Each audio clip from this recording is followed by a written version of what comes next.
안녕하세요. 강소기업 내비게이터 이기호 팀장입니다. 반갑습니다. 자, 오늘은 그 말도 많고 탈도 많은 것 중에 가장 유명한 가지급금에 대한 얘기를 하려고 나왔습니다.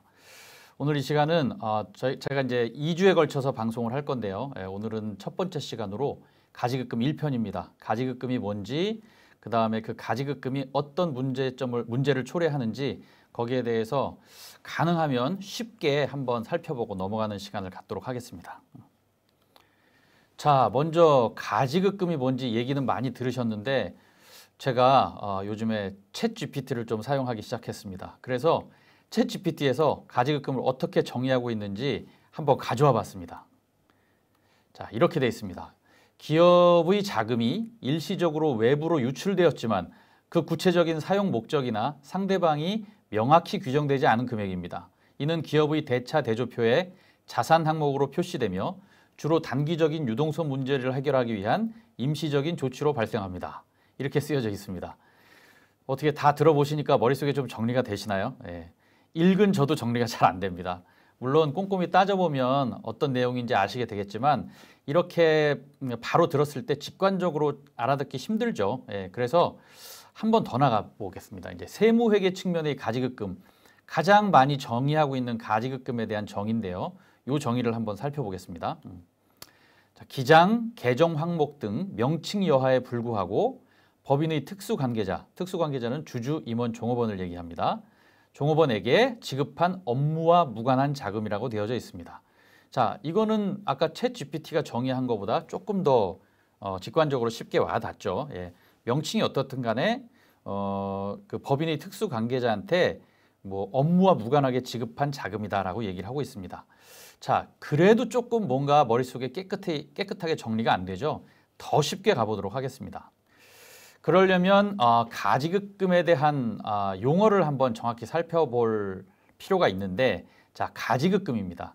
그럼 지급금이란 게 뭔지는 알죠? 뭐 이렇게 누군가에게 준 돈이죠. 근데 저 가짜를 한번 살펴보셔야 돼요. 한자어 가를 살펴보면 이제 거짓, 가짜라는 뜻을 가지고 있습니다. 그러나 그거 외에 또 하나의 뜻이 있는데 임시라는 뜻이 있죠. 뭐 가설, 가정 이런 거 많이 들어보셨을 겁니다. 자, 그러면 여기서는 거짓, 가짜보다는 이제 임시란 뜻이 더 적절하다고 보여지고요. 그래서 한번 아주 쉽게 정리를 해봅니다. 첫 번째, 뭐뭐가 임시로 빌려준 돈입니다.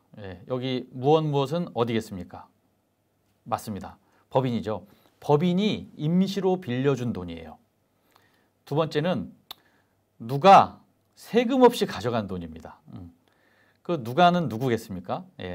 아까 그 특수관계자라고 그랬는데 주주, 임원, 그 다음에 종업원까지 얘기했는데 거의 대부분은 주주와 임원이죠. 우리 중소기업의 주주와 임원은 대부분 대표님이시기 때문에 대표님이 세금 없이 가져간 돈이라고 보시면 됩니다. 그리고 또 하나는 증빙이 곤란할 때는 다 대표이사의 가지급금으로 처리하고 있다는 것을 명심하시면 되겠습니다. 이러면 좀 머릿속이 좀 편해지셨죠? 법인이 임시로 빌려준 돈인데 그 빌려준 돈을 대표님이 세금 없이 일단 가져간 돈이에요. 자, 이렇게 머릿속을 정리를 하고 출발을 해보겠습니다. 자, 그럼 가지급금이 왜 생길까요? 여러 가지 그 발생 이유들을 우리가 많이 뭐 들어서도 알고 있고 그런데 한번 이렇게 법인을 창업하고 그 다음에 성장시키고 성숙기에 접어들고 하는 그 과정을 통해서 자연적으로 어떻게 발생이 되는지 한번 살펴보도록 하겠습니다. 먼저 이제 법인을 세울 때입니다. 세울 때 대표님이 법인에게 투자를 해야 된다고 말씀드렸죠. 자본금을 내고 법인을 이제 설립하셔야 되죠. 그런데 대표님이 돈이 없습니다. 이럴 때는 어떡합니까? 누군가로부터 차입을 하게 되죠. 빌리는 겁니다. 빌려서 법인의 자본금으로 투자를 하게 됩니다. 자, 이렇게 해서 법인이 설립됐죠. 그러면 그때 어떡합니까? 빌린 돈 갚아야죠. 그때 법인으로부터 이 돈을 가지급으로 갖고 오는 거죠. 법인이 가지급해 주는 거예요. 대표님이 돈을 인출해서 이 투자자에게 변제하게 됩니다. 갚게 되는 거죠. 자, 이게 바로 자본금의 가장 납입이라는 얘기입니다. 내가 내 돈으로 한 것이 아니라 누군가로부터 빌려서 일단 납입하고 뭐 가짜로 납입했다는 얘기겠죠. 납입하고 그 돈을 설립 이후에 일단 빼서 다시 돌려주는 그 과정, 그것을 자본금의 가장 납입이라고 얘기를 합니다.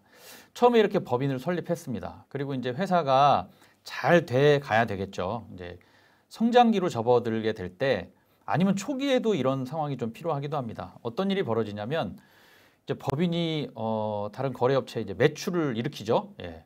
상품 8억 원어치를 팔았습니다. 그런데 매출을 좀 더 높일 필요가 있는 상황이 발생합니다. 왜냐하면 뭐 은행에 차입을 했으면 거기에 좀 잘 보여야 되는 그런 상황이 생기기도 하고 외부적으로 내가 좀 매출이 어느 정도 안정적으로 그 다음에 좀 더 많이 성장하고 있다는 것을 보여주기 위해서 이제 세금 계산서를 8억이 아니라 10억을 발행하게 됩니다. 예, 이렇게 되면 어떻게 되죠? 이 거래처는 10억의 계산서를 끊었기 때문에 대금 10억을 줘야 되죠. 예. 그러면 어떻게 됩니까? 이 거래업체는 나는 8억 원어치밖에 못 받았는데 10억 원의 대금을 지급했어요. 그러면 대표님은 어떡하죠? 예. 차액인 현금 2억을 빼서 일단 그 업체에 줘야 됩니다. 자, 이게 바로 가공 매출이죠. 예. 가공 매출이 생기면서부터 가지급금이 생기기 시작하는 겁니다. 저 현금 2억 그냥 뒤로 나간 돈이기 때문에 어쩔 수 없죠. 예. 언젠가 나중에는 바로 잡혀지게 되겠죠. 예, 매출을 이렇게 완료시키게 되면 바로 잡히는데 현재로서는 가공 매출이 되는 겁니다. 자, 또 하나는 이제 한창 회사가 성장할 시기가 되면 뭐 영업비도 많이 써야 되고 그 다음에 거래업체나 다른 곳에 이제 리베이트 비용이 나가기도 하죠. 그러나 이런 것들은 적격하게 증빙되지 않는 상황이 오기도 하죠. 예, 뭐 금액을 초과한다든가 아니면 명시돼서 나올 수 없는 그런 금액이 나올 수도 있습니다. 이럴 때 이 돈은 다 대표이사의 가지급금으로 일단 처리합니다. 왜냐하면 뭐 그 계정 항목으로 적격하게 처리할 수 없기 때문에 그렇죠.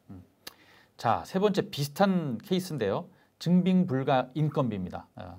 우리 뭐 식당이나 건설업 등지에서 이제 불법 체류자나 이제 신용 불량자 뭐 같은 분들을 이제 채용할 수밖에 없는 상황이 발생하기도 합니다. 이럴 때 이것을 제대로 집행할 수 없기 때문에 이것도 뒤로는 집행했지만 일단 대표이사의 가지급금으로 처리하는 그런 케이스가 많이 생기게 됩니다. 자, 이렇게 해서 회사가 많이 커졌습니다. 이제 회사에 돈이 많게 됐어요. 이럴 때는 어떤 상황이 벌어지죠? 이제 대표님이 회사의 돈을 일단 좀 빼세요. 회사가 가지급해 주는 겁니다. 그 돈으로 뭘 하냐면 대부분 부동산 매입을 하시게 됩니다. 금액이 크기 때문에 뭐 급여나 상여로 가져오지 않고 일단 빼시는 거예요. 세금 없이 뺀 거죠. 이런 돈이 바로 진성 가지급금입니다. 가지급금은 제일 큰 비중을 차지하는 것은 대표님이 임의로 필요에 의해서 이렇게 빼시는 거예요. 이게 진성 가지급금이고 아까 전에 말씀드린 것들은 뭐 자본금의 가장 납입이라든가 증빙하지 못하는 것들 이런 것들은 다 불가피하게 발생하는 상황이 될 수도 있는 거죠. 자, 그리고 또 이 가지급금을 둘러싼 이제 관련자들의 시선을 한번 볼까요? 여기 국세청, 은행, 신용평가회사, 그다음에 거래업체나 뭐 이제 국가기관 등이 나올 수가 있는데 가령 국세청 먼저 보겠습니다. 이 가지급금은 이게 가공거래가 들어가는 거잖아요. 가공거래 굉장히 위험합니다. 그래서 국세청은 그것을 좋지 않게 봅니다. 그래서 세무조사를 받을 위험성이 있는 요소고요. 은행 같은 경우는 어떻죠? 은행 같은 경우는 이 가지급금이 뭐 자산의 3% 이상 되면 뭐 대출이 일어나지 않는다거나 이런 뭐 정식적인 규정이 아닐 수는 있는데 이런 것들이 많이 있죠. 가지급금이 많으면 어느 일정 수준 이상 되면 대출을 해주지 않습니다. 대출이 매우 곤란하게 되죠. 은행은 은행과의 관계는 이 가지급금이 안 좋게 되는 건 이 대출 문제예요.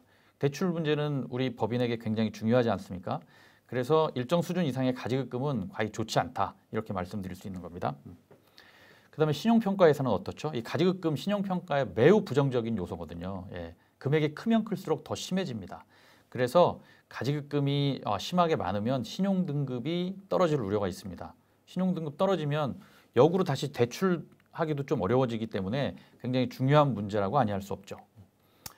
거래업체들은 어떻죠? 거래업체나 국가기관들도 뭐 입찰을 주거나 할 때 재무제표를 보고 좀 부실하다고 판정되거나 안 좋다고 평가되어지면 뭐 일을 주지 않잖아요. 뭐 거래가 이루어지지 않습니다. 그럼 당연히 매출이 떨어지게 되죠. 이런 안 좋은 일들이 많이 있게 됩니다. 관련자들이 이런 시선을 가지고 있다는 거 우리가 한번 생각해 볼 필요가 있고요. 더 중요한 거는 이제 빌려준 자와 가져온 자가 어떤 손해를 입게 되는지 그거를 보는 게 중요하죠. 예. 먼저 빌려준 자의 손해를 말씀드릴 건데 먼저 가지급금 인정 이자에 대해서 이해를 하고 넘어가도록 하겠습니다. 자, 법인이 대표님에게 10억을 가지급했습니다. 그렇게 되면 돈을 빌려줬기 때문에 이자를 받아야 되겠죠. 예, 그럼 뭐 다른 복잡한 얘기는 하지 않고 그냥 인정 이자로만 얘기하겠습니다. 인정 이자 현재 약 연 4.6%입니다. 그럼 10억에 대한 4.6%는 얼마죠? 예, 4,600만 원이죠. 이것을 내야 돼요. 실제로 내고 있는지 안 내고 있는지와 관계없이 이것을 내야 됩니다.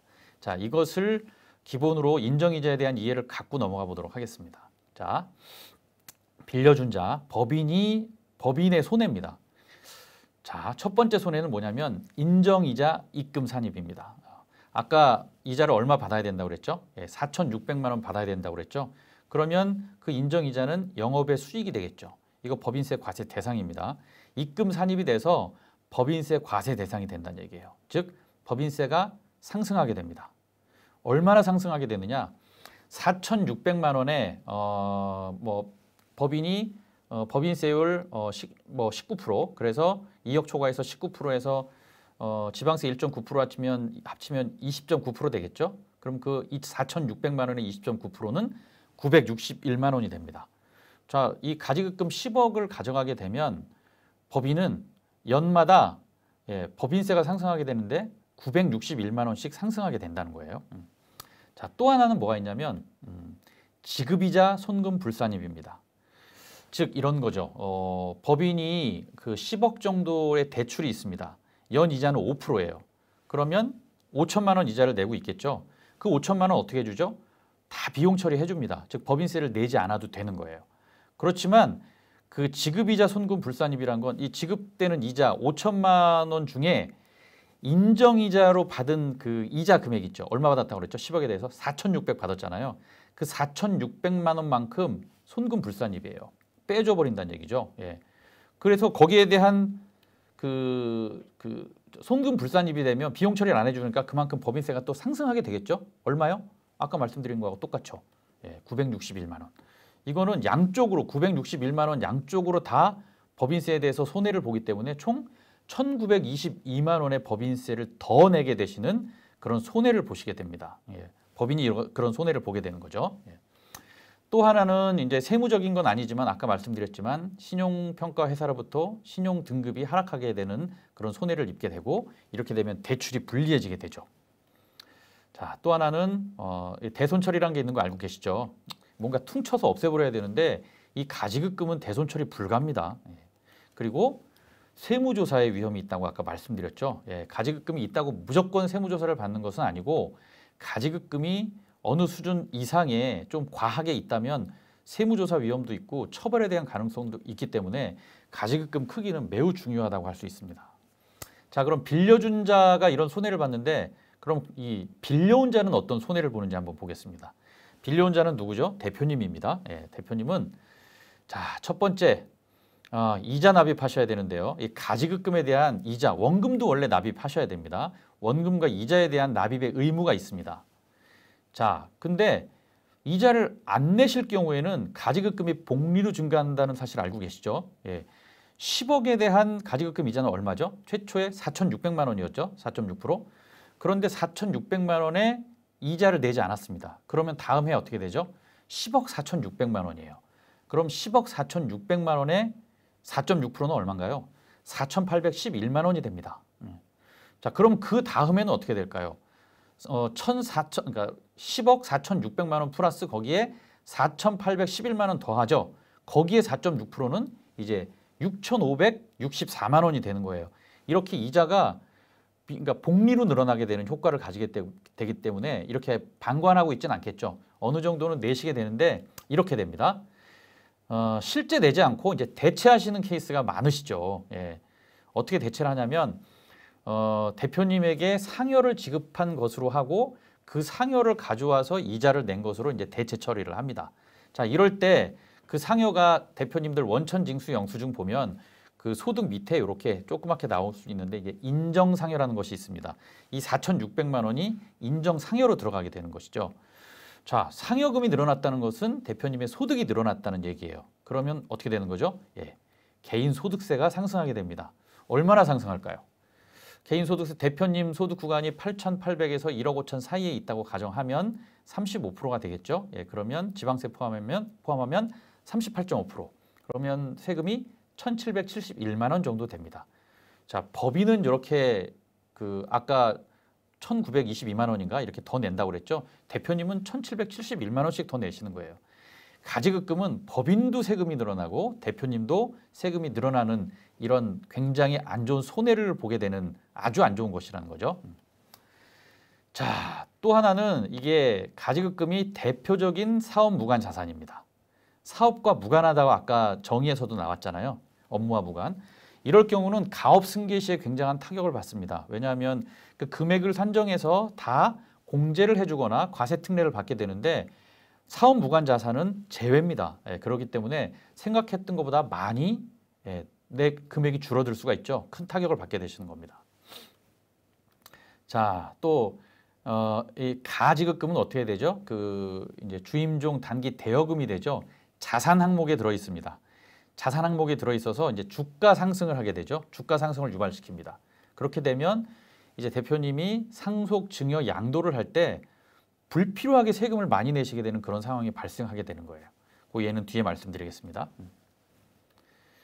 자, 그 다음에 중요한 것. 지금까지는 세무적으로 뭐 내가 세금을 더 내고 무슨 조사를 받고 이런 정도의 말씀을 드렸는데 오늘은 여기 이제 마지막 얘기인데요. 형사처벌 가능성도 배제할 수 없습니다. 에이, 내가 그냥 가져갔는데 나중에 내가 다 넣어놓으면 무슨 상관이야 이렇게 얘기할 수 있는데 이 가지급금의 금액이 어느 정도 너무 크고 기간이 길어지면 충분히 그럴 소지가 있다는 점. 이제 대법원 판례에서 여러 개의 판례들을 볼 수가 있는데 그 중에 제가 하나만 한번 소개해 드리겠습니다. 구체적인 내용은 아실 필요는 없을 것 같아요. 여기 대법원 2009년 10월 29일에 선고한 2009도 8069 판결입니다. 어렵죠? 예. 주문, 판결이 나온 거예요. 예. 쉽게 말하면 어떤 일이 있었냐면 어떤 대표님이 이제 정도 이상의 좀 과도한 가지급금을 가져가셨던 거죠. 이제 그거에 대해서 배임 횡령죄로 고발이 되니까 대표님이 이제 계속 재판을 하시는 거예요. 예. 그 다음에 2차 재판인 고등법원에서도 유죄 판결을 받았기 때문에 고등법원에서 이제 상고를 하게 된 거죠. 거기에 대한 대법원의 판단은 이렇습니다. 예, 그 상고를 기각하고 이 부분을 다시 광주 고등법원으로 환송한다. 진 거예요. 예. 그 이유가 뭐 되게 긴데 제가 이 내용만 한번 소개시켜 드리겠습니다. 여기 피고인에 대하여 특정 경제 범죄, 가중처벌 등에 관한 법률 위반의 점이에요. 여기 이렇게 돼 있습니다. 원심은 그 채용 증거에 의하여 피고인 1이 피고인 3 주식회사의 대표이사로 재직하는 동안 판시와 같이 가지급금 혹은 부회자금의 명목으로 회사 공금을 인출 혹은 조성한 뒤 이를 판시와 같은 용도 등의 임의로 사용함으로써 이를 횡령하였다고 판단하였는 바 관련 법리와 기록에 비추어 살펴보면 원심의 이러한 사실 인정과 판단은 정당하고 위법이 없다. 이 횡령이란 얘기예요. 횡령이란 판단을 해버리는 거거든요. 그래서 이거 우리가 배임 횡령에 대한 얘기를 많이 하는데 횡령죄는 어떻습니까? 횡령죄는 5년 이하의 징역, 1,000만 원 이하의 벌금이거든요. 배임죄는 더 심해요. 배임죄는 10년 이하의 징역, 그 다음에 3,000만 원 이하의 벌금입니다. 그래서 이 가지급금을 너무 뭐 내가 임시로 가져왔으니까 그냥 바로 넣어두면 된다는 이런 안일한 생각을 갖고 금액이 커지고 시간이 오래 가다 보면 이렇게 형사처벌을 받을 수 있는 가능성도 높아진다는 점 이거 절대 잊어서는 안 되겠습니다. 자, 오늘은 가지급금이 뭐고 좀 쉽게 직관적으로 이해하기 쉽게 한번 말씀을 드렸고요. 그 다음에 그 가지급금이 어떻게 발생되어지는지 뭐 사업의 창업 초기, 성숙기, 성장기 이 과정을 통해서 어떻게 되어지는지 말씀드렸습니다. 물론 이게 한 번에 오기도 합니다. 뭐 특별히 기간에 관계없이 한 번에 오기도 하는데 대체로는 이렇게 발생되어진다고 말씀드렸고 이에 대한 손해들도 말씀드렸어요. 이것을 보는 각 기관의 시선, 그 다음에 돈을 빌려준 법인, 돈을 빌려간 대표님이 어떻게 큰 손해를 보시는지 말씀을 드렸습니다. 자, 다음 편은 그러면 이 가지급금이 쌓여 있는데 되게 위험하잖아요. 위험하면 이제 어떻게 해결할 수 있는지 그 솔루션에 대해서 말씀드릴 건데 가능하면 세금이 없거나 세금이 적거나 그러면 좋겠죠. 예, 그렇지 않은 경우에는 차근차근 어떻게 이것을 해결하면 되는지 그 솔루션을 말씀드리는 시간을 갖도록 하겠습니다. 자, 오늘은 가지기금의 정의와 문제점에 대해서 말씀드렸습니다. 오늘 시청해 주셔서 감사드리고요. 예, 구독과 좋아요는 영상을 만드는 제게 큰 힘이 됩니다. 그리고 개인 상담을 원하시는 대표님들은 제가 링크를 걸어놨으니까 아래 링크로 전화 주시거나 1대1 채팅을 통해서 문의 주시면 다 차분히 설명드리도록 하겠습니다. 자, 오늘 시청해 주셔서 고맙습니다. 감사합니다.